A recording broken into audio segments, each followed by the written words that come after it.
Assalamu alaikum. As a Muslim, we know that if Allah Ta'ala granted us Iman, we have the greatest of all blessings.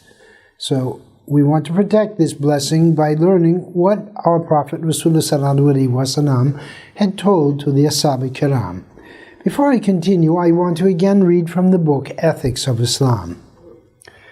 A certain worship's being valuable depends on some conditions. A Muslim does not waste his time with useless things, that is, maliani. The first Caliph, Hadrat Abu Bakr radiallahu ta'ala an, said that they would do without 70 permissible halal actions, lest they should commit one prohibited haram action. Therefore, no one should depend on the worships and become conceited. Let us continue. Jibril Alaihissalam, the Archangel Gabriel, came.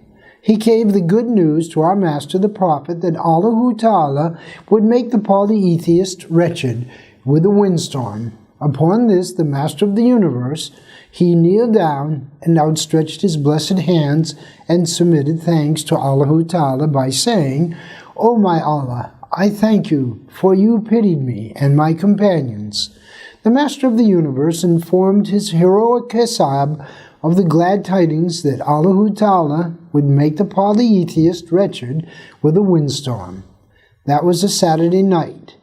There was pitch darkness, then a sheer cold, and a strong wind started. Hadrat Huzaifa ibn Yemen reported, "It was such a night that we had never till then seen any night as dark as it was." In addition to this deep darkness, a horrific wind started with a noise like a thunder. Meanwhile, our Master the Prophet told us that the polytheist army was in horror and disunity. We could not stand up due to the icy cold, hunger, and the terror of the night.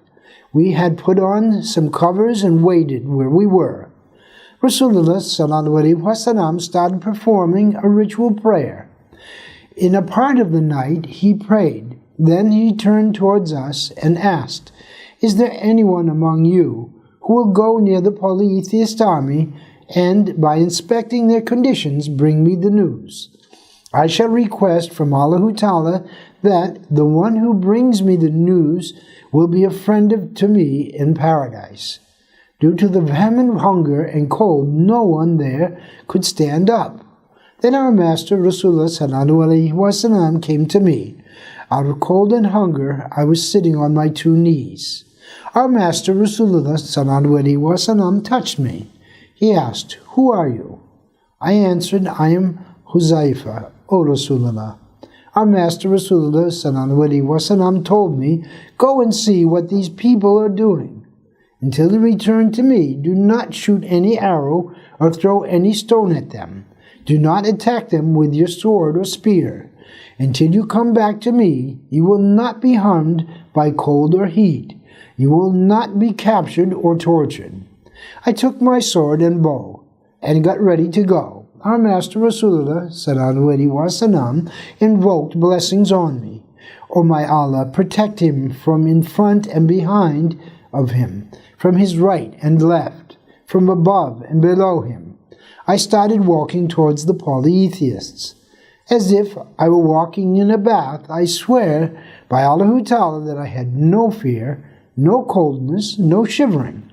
Finally, I reached the headquarters of the polytheists. Their commanders and leaders had set a fire and they were getting warm. Abu Sufyan was saying, "We should go away from here." At that moment, I thought to kill him for my arrow bag.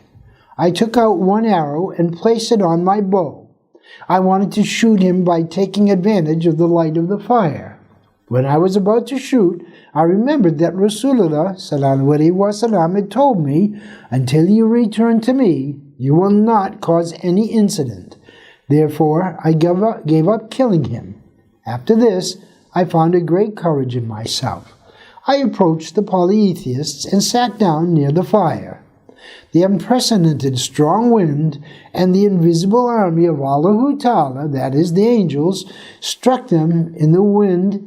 Their kitchen tools were falling down, their fires and lights were being put out, and their tents were collapsing over their heads. Wa alaikum salam.